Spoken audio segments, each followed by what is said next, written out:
विमल मोहन हमारे sports editor भी इस वक्त हमारे साथ जुड़ गए हैं। विमल, अभी विजय दाहिया साहब से बात कर रहे थे, काफ़ी इमोशनल हो गए थे उनसे बिशन सिंह बेदी को याद करते हुए, उनके बारे में बताते हुए।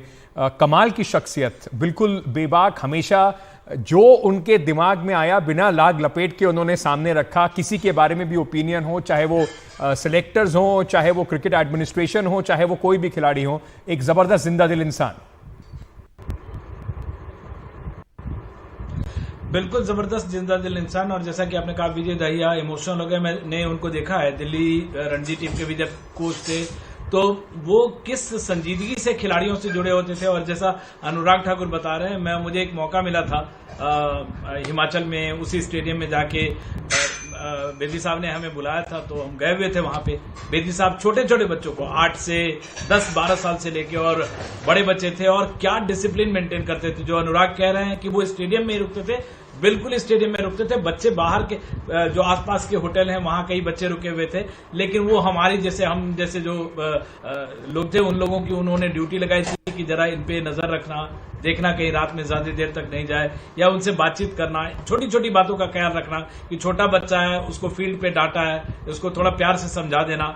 और जो बात जैसे आप कह रहे हैं कि जो उनकी बॉलिंग में थी एकदम बेबाकपन, चाहे बल्लेबाज किसी भी लेवल का हो, उससे उनको फर्क नहीं पड़ता। लूप अगर देना है, बॉलिंग में लूप डालते थे। बॉलिंग में उनके बॉलिंग के बारे में बात करने का कद हम लोगों का नहीं है, लेकिन जिस तरह का मैं अभी थोड़ी देर पहले अदिति से बात कर रहा कि एक जो तिलस्म बांधते थे, मतलब हमने उनको रेडियो पे पहले सुनना शुरू किया था, और रेडियो पे हमें समझ में आने लगा था कि बॉल को लूप कर उन्होंने बल्लेबाज को फांस लिया, बल्लेबाज को अपने फिरकी के जादू में फांस लिया। ये सब जो मुहावरे हैं, ये मुहावरे हमारी जो फॉर्मेटिव एज में है वो बेदी साहब ने बनाए। 1560 विकेट है फर्स्ट क्लास में, उनकी गेंदबाजी को लेकर कहने की क्या बात है। और एक बॉलिंग कप्तान, एक स्पिन बॉलर कप्तान, आप सोचिए, मतलब कि उस समय जबकि हमारी मतलब बॉलिंग से विकेट ले लेते थे, अगर हमारी बल्लेबाजी जब तक सुनील गावस्कर का एक एरा आया, पटौदी का एरा आया, जब जाकर हमने जीतना शुरू किया, लेकिन सिर्फ गेंदबाजी के सहारे भारतीय क्रिकेट की अपनी पहचान बना। 1976 में जाके अगर वो ऑस्ट्रेलिया में, वेस्ट इंडीज में,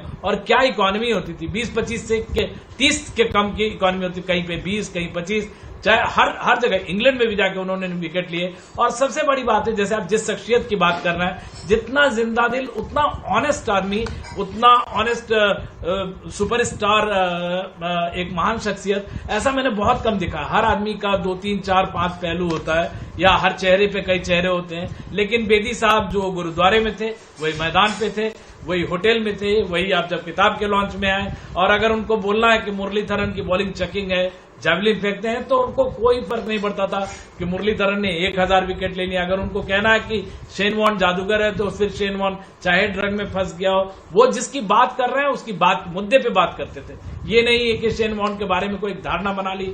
अगर हम लोगों को डांटा या किसी प्लेयर को डांटा तो बस वो मैदान तक है। अगर किसी प्लेयर ने, मैंने उनको एक प्लेयर देखा, मुझे पुनीत बिष्ट है कोई, उस प्लेयर ने सेंचुरी मारी और उसके बाद ड्रेसिंग रूम में घुस के उसको इतनी डांट पड़ी गलत शॉट के लिए। तो ये बेदी साहब थे। बेदी साहब को इससे फर्क नहीं पड़ता है कि आप क्या अचीव कर रहे हैं, आप किस प्रोसेस से अचीव कर रहे हैं। और बहुत कम लोग, जो लोग क्रिकेट सर्किट में वो जरूर जानते हैं, विजय दाहिया, अजय जडेजा, इन जैसे कई प्लेयर्स को मैंने देखा है, जो कि बेदी साहब अगर ग्राउंड पे एक जो उनका कद था आए, तो मतलब जो रेस्पेक्ट के लिए से आप जैसे हम लोग गुरुकुल में या जहां टीचर्स के पास जाते हैं, पांव छूना या खड़े हो जाना, वो प्लेयर्स में वो रुतबा। और वो रुतबा ये नहीं कि केवल बड़े प्लेयर जिन्होंने उन्हें देखा है, 8 साल की उम्र से लेके 68 साल के खिलाड़ी भी अगर उनके सामने आए, और अगर उनको कहना है, वर्ल्ड कप अभी चल रहा है, और अगर बात करिए, मैं आपको एक स्टोरी बताता हूं। मैं उनके पास गया था 2003-4 में एक स्टोरी करने के, sir left arm spin has become a dying art. उसपे वो बंदा बात कर रहा है लेफ्ट आर्म का, और हमें समझा रहे हैं कि नहीं, एक एरा आया है, ये एरा आएगा, वेंकटपति राजू वगैरह का एरा, और फिर एक एरा आएगा जहां पे लेफ्ट आर्म स्पिन डोमिनेट करेगा। आज वर्ल्ड कप में देखिए क्या प्रोफेटिकल बातचीत थी। आज कुलदीप यादव या हर मिचेल सैंटनर, हर टीम के पास एक लेफ्ट आर्म स्पिनर जो है इस 2023 वर्ल्ड कप में, वो एक बड़ा हथियार है। तो जो एक मतलब जिसको कहते हैं विजनरी क्रिकेट मैन और ऑनेस्ट क्रिकेट पर्सन, उस तरह की शख्सियत, जिंदा दिल इंसान, जैसा आपने कहा। बहुत बहुत शुक्रिया हमारे साथ जुड़ने के लिए। क्रिकेट जगत के लिए, फैंस के लिए एक बड़ी क्षति। Bishan Singh Bedi, legendary spin bowler, कप्तान, पूर्व क्रिकेटर, अब नहीं रहे।